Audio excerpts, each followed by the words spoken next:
നമസ്കാരം. രത്നശാസ്ത്രത്തിലെ രത്നലോകത്തിലേക്ക് എല്ലാവർക്കും ഒരിക്കൽ കൂടി സ്വാഗതം. നമ്മുടെ കൂടെയുള്ളത് പ്രശസ്ത ജെമോളജിസ്റ്റ് ഉണ്ണികൃഷ്ണൻ ശിവ സാറാണ്.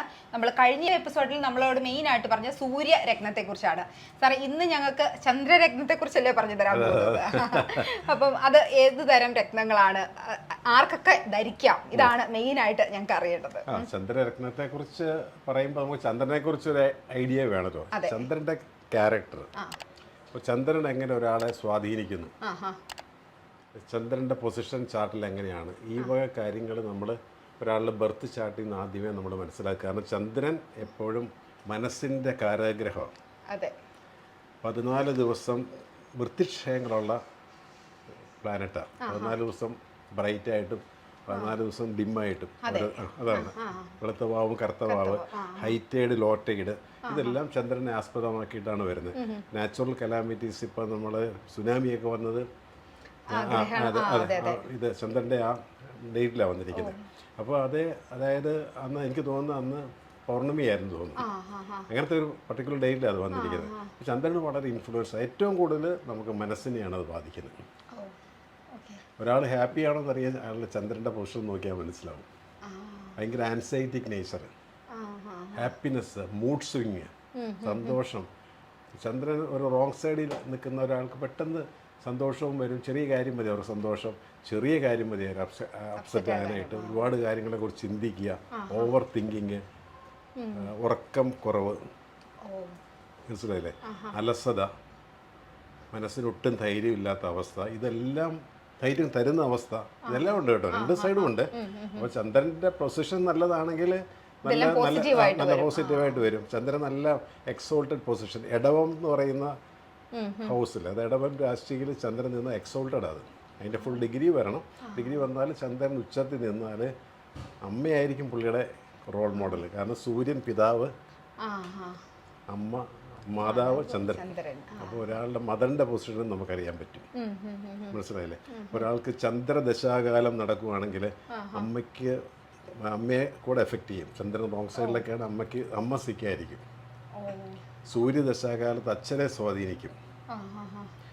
10th ഹൗസിൽ 10 കർമ്മഭാവം എന്ന് പറയുന്ന ഭാവമുണ്ട്. 10ൽ സൂര്യൻ ദശ നടക്കുന്ന ഒരാൾക്ക് ഫാദറിൻ്റെ കർമ്മം ചെയ്യാൻ പോലും, ഫാദറിൻ്റെ പിതൃകർമ്മത്തിന് പോലും അവസരം ഒരുക്കും. എന്നുവെച്ചാൽ അങ്ങനെയല്ല, അങ്ങനെ 10th ഹൗസിലുള്ളവർക്ക് എല്ലാ പ്രോബ്ലം ഒന്നുമില്ല. ജനറലാണ് ഞാൻ പറയുന്നത്, ജനറലാണ് പറയുന്നത്. അത് ആ സെൻസിലേ എടുക്കാവുള്ളൂ. അപ്പോൾ ചന്ദ്രൻ നമുക്ക് ഹാപ്പിനെസ് തരുന്ന ആൾ, സോറോ തരുന്നയാൾ, സന്തോഷം, ഹോം സിക്നെസ്, നൊസ്റ്റാൾജിയ. ചില പിള്ളേർക്ക് ചന്ദ്രനൊക്കെ റോങ് സൈഡിലാണ്, അവർ ഒറ്റയ്ക്കെങ്ങും പോലും ഭയങ്കര ഹോം സിക്നെസ് ആയിരിക്കും. ഇതാണ് ചന്ദ്രൻ്റെ ജനറൽ ക്യാരക്ടർ. അതാണ്. പക്ഷേ ഒരാളുടെ ബർത്ത് ചാർട്ടിൽ ചന്ദ്രൻ ഏത് പൊസിഷനിൽ നിൽക്കുന്നു എന്ന്, ചന്ദ്രൻ വീക്കായിട്ട് നിൽക്കുന്നുണ്ട്, ഡെബിലിറ്റേറ്റഡ് ആയിട്ട് നിൽക്കുന്നുണ്ട്, എക്സോൾട്ടഡ് ആയിട്ട് നിൽക്കുന്നുണ്ട്. അപ്പോൾ ഇത് 3 അവസ്ഥയാണ്. അതായത് സ്വക്ഷേത്രമായിട്ട് നിൽക്കുന്നു, സപ്പോർട്ടീവായിട്ട് നിൽക്കുന്നു, നീചാവസ്ഥ നിൽക്കുന്നു, ഒട്ടും ബലമില്ലാതെ നിൽക്കുന്നു. നീചാവസ്ഥ എന്ന് പറഞ്ഞാൽ ചന്ദ്രൻ വൃശ്ചികം എന്ന് പറയുന്ന ഹൗസിൽ വന്നാൽ, വൃശ്ചികം രാശി ഇല്ലേ, അന്യം തൃക്കേട്ട നാളുകാരൊക്കെ വൃശ്ചികം രാശിയില്ല. വൃശ്ചികം രാശിയിൽ ചന്ദ്രൻ ഡെബിലിറ്റേഷനാണ്, എന്ന് വെച്ചാൽ നീചാവസ്ഥയാണ്. പുള്ളി ലോക്ക്ഡ് അവിടെ. കാരണം വെച്ചാൽ ലൂമിനസ് പ്ലാനറ്റാണ് ചന്ദ്രൻ. അത് ഇരുണ്ട രാശിയാണ് വൃശ്ചികം, ജലരാശിയാണ് വൃശ്ചികം. അവിടെ പുള്ളിക്ക് ഒന്നും ചെയ്യാൻ പറ്റത്തില്ല. അപ്പോൾ പുള്ളി ഹെൽപ്ലെസ്സാണ്. അപ്പോൾ അങ്ങനെ വരുന്നവർക്ക് മനസ്സിനെപ്പോഴും ഒരു അസ്വസ്ഥത, ആവശ്യമില്ല എന്നാൽ പോലും അവരുടെ മനസ്സെപ്പോഴും വറീഡായിട്ട് ഇങ്ങനെ നിൽക്കും. അപ്പോൾ അങ്ങനെയൊക്കെ നോക്കുമ്പോൾ അവർക്കൊക്കെ സ്റ്റോൺ കൊടുക്കാമോ ഇല്ലെന്ന് നമ്മൾ ചെക്ക് ചെയ്യണം. ഇത് കർക്കിടക ലഗ്നമായിട്ട് ബന്ധമുണ്ടോ, ലഗ്നാധിപനാണോ, ഇങ്ങനെ പലതും നോക്കിയിട്ട് നമ്മൾ ആ സ്റ്റോൺ സജസ്റ്റ് ചെയ്യണം. അപ്പോൾ ചന്ദ്രൻ്റെ ഫസ്റ്റ് പ്രീഷ്യസ് സ്റ്റോൺ എന്ന് പറയുന്നത് പേൾസാണ്, മുത്തുകളാണ്. മുത്തുകളെന്ന് പറയുമ്പോൾ നമുക്ക് നാച്ചുറലായിട്ടുള്ള മുത്തുകളുണ്ട്, കൾച്ചേർഡ് പേൾസ് ഉണ്ട്, സിന്തറ്റിക് പേൾസ് ഉണ്ട്. കൾച്ചേർഡ് പേൾസ് എന്ന് പറയുമ്പോൾ നമ്മൾ കുഞ്ചു വളർത്തുന്ന പോലെ നക്രിയാസ് എന്ന് പറയുന്ന ആ ഒരു ക്രീമി സബ്സ്റ്റൻസ് ഉണ്ട്, അത് ഇഞ്ചെക്ട് ചെയ്ത് കുഞ്ചു വളർത്തുന്ന പോലെ നമ്മൾ വളർത്തിയെടുക്കുക. നാച്ചുറൽ പേൾസ് എന്ന് പറയുന്ന ഓയസ്റ്റർ സലൈവയിൽ നിന്നുണ്ടാകുന്ന ആണ്. പിന്നെ ഫോറിൻ ബോഡി അറ്റാക്ക് വരുമ്പോൾ അതൊരു സലൈവ പ്രൊഡ്യൂസ് ചെയ്ത് അതിൽ നിന്നാണ് വരുന്നത്. അതിന് ഷേപ്പ് കാണത്തില്ല, ഷേപ്പ്ലെസ് ആയിരിക്കും. സിന്തറ്റിക് പേൾസ് എന്ന് പറയുന്നത് നമ്മൾ മാൻമെയ്ഡാണ്. അത് ഒരു പ്രയോജനമില്ല. ഓ അതുകൊണ്ട് അത് ഉപയോഗിക്കുന്നതുകൊണ്ട് ഫാൻസി 10 രൂപയ്ക്ക് നമുക്ക് കിട്ടും. 10 രൂപയ്ക്ക് കിട്ടും. അപ്പൊ ഇത് ഉപയോഗിക്കാൻ പറ്റില്ലാത്തവർക്ക് വേണമെങ്കിൽ കൊതിക്ക് വേണമെങ്കിൽ സിന്തറ്റിക് പേൾസ് വേണമെങ്കിൽ എന്നാലും വേണ്ട, അതിന് പേളിന്റെ രൂപമാണല്ലോ. ഓ ഓ ഓ അത് വരെ അതാണ്. അപ്പോൾ എപ്പോഴും നമ്മളൊരു സിമ്പിൾസ്, അതായത് ഒരു ഫോട്ടോ ആകട്ടെ, ഒരു ഫ്രെയിം ആകട്ടെ, എന്തും നമ്മൾ അതിനകത്തുനിന്നൊരു വൈബ്രേഷൻ ഉണ്ടാവും. മനസ്സിലായില്ലേ? അപ്പോൾ അത് എപ്പോഴും നമുക്ക് ഇപ്പോൾ ചിരിച്ചുകൊണ്ടിരിക്കുന്ന ഒരാൾ അയാളുടെ ഒരു പടം വീട്ടിൽ വെക്കുന്നത് ഭയങ്കര ഗുണമുണ്ടാവും. അതേസമയം കരഞ്ഞ് പോയി ഇരിക്കുന്ന ഒരാളുടെ പടം വെച്ചാൽ അതായിരിക്കും അവിടുത്തെ ഒരു അവസ്ഥാവിശേഷം. അപ്പോൾ എപ്പോഴും പേള് ചേരാത്ത ഒരു പേളിൻ്റെ മോഡൽ വരച്ച് വെക്കുവോ, പേളിൻ്റെ സിന്തറ്റിക് പേള് ധരിക്കുവോ, അതുകൊണ്ടൊന്നും കാര്യമില്ല. അത് ചെയ്യാതിരിക്കുമോ നല്ലത്. അതെല്ലാം നമ്മളെ അഡ്വേഴ്സായിട്ട് എഫക്ട്സ് ഉണ്ടാകും.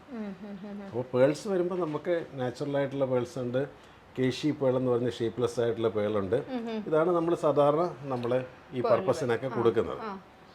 പിന്നെ അതിൻ്റെ സബ്സ്റ്റിറ്റ്യൂട്ട് കല്ലുകളുണ്ട്, അതായത് മൂൺ സ്റ്റോണുകൾ. അതായത് സാധാരണ plain milky white moon stones, പിന്നെ ബ്ലൂ മൂൺ സ്റ്റോൺ എന്ന് പറഞ്ഞാൽ അതിനകത്തൊരു ബ്ലൂ ഷീൻ കണ്ടോ? ബ്ലൂ മൂൺ സ്റ്റോൺ ഉണ്ട്. ഇത് യെല്ലോയിഷ് ആയിട്ടുള്ള മൂൺ സ്റ്റോൺ ഉണ്ട്. ഇതിനകത്തെല്ലാം ഫ്ലഡ്സ്പാർ എന്ന് പറയുന്ന ഒരു റോക്ക് മിനറലിൽ നിന്നാണ് ഈ സംഗതികളെല്ലാം വരുന്നത്. അപ്പം ഞാൻ ചോദിക്കട്ടെ, ഇതിപ്പം കുട്ടികൾക്കൊക്കെ ആണെങ്കിൽ ഈ മൂൺ സ്റ്റോണുകൾ ഉപയോഗിക്കുന്നതുകൊണ്ട് എന്തെങ്കിലും അതാ നല്ലത്? പിള്ളേർക്ക് നല്ലത് ഇതാ. പിള്ളേർക്കെന്ന് പറഞ്ഞാൽ അവർക്ക് എപ്പോഴും ആദ്യം നമ്മൾ ചെക്ക് ചെയ്യുന്നത് തന്നെ അവരുടെ മൂൺ പൊസിഷനാണ്. ഒരു കുട്ടി ഉണ്ടായിക്കഴിഞ്ഞാൽ മൂണിൻ്റെ പൊസിഷൻ നല്ലതാണോ എന്ന് നോക്കാം. കാരണം മൂൺ നമ്മുടെ ലെങ്സുമായിട്ട് റിലേറ്റഡാണ്.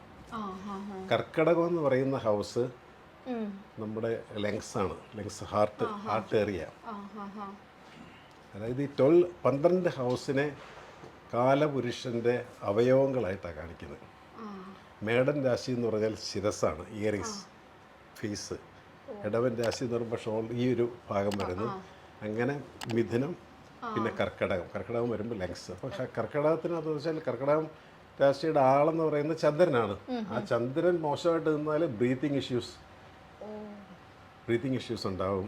കയറ്റം കയറുന്ന ഒരു കപ്പാസിറ്റി കാണത്തില്ല ആൾക്ക്, മനസ്സിലായല്ലേ? സ്റ്റാമിനോ കാണത്തില്ല, സൈനസ് പ്രോബ്ലംസ്, മനസ്സിലായി, തുമ്മല, ചീറ്റല, എപ്പോഴും ചുമ. ഇതെല്ലാം നമുക്ക് ഈ മൂൺ മോശമാണെങ്കിൽ കുട്ടികളെ നോക്കുമ്പോൾ അവരുടെ ഹെൽത്ത് ഇമ്പോർട്ടൻ്റാണ്. ചന്ദ്രൻ അവർക്ക് വളരെ ഇൻഫ്ലുവൻഷ്യലാണ്. അപ്പോൾ ആ കുട്ടിക്ക് ഒരു ചന്ദ്രകാന്തം കല്ല് കൊടുക്കാൻ പറ്റുമോ? പേള് കൊടുക്കത്തില്ല, ചന്ദ്രകാന്തം കൊടുക്കാൻ പറ്റുമെങ്കിൽ അതിൻ്റെ ഹെൽത്ത് ഇമ്പ്രൂവ് ചെയ്യും. വളരെ റോങ് ആയിട്ട് ആ കുട്ടിയുടെ ചാർട്ടിനകത്ത് ബർത്ത് ചാർട്ടിൽ മൂൺ നിൽക്കുന്നതെങ്കിൽ അത് കൊടുക്കത്തില്ല, ടച്ച് ചെയ്യാൻ പറ്റത്തില്ല. വീണ്ടും അത് ആക്ടിവേറ്റ് ചെയ്യും. അതായത് സ്റ്റോൺസ് എപ്പോഴും എക്സിസ്റ്റിംഗ് പ്ലാനറ്ററി പൊസിഷനെ ട്രിഗർ ചെയ്യത്തേ ഉള്ളൂ, ആക്ടിവേറ്റ് ചെയ്യത്തുള്ളൂ. അത് ഇതിൻ്റെ ഒരു ടിപ്പാണ്. ആ ടിപ്പാണ് ഞാനിപ്പോൾ പറഞ്ഞിരിക്കുന്നത്.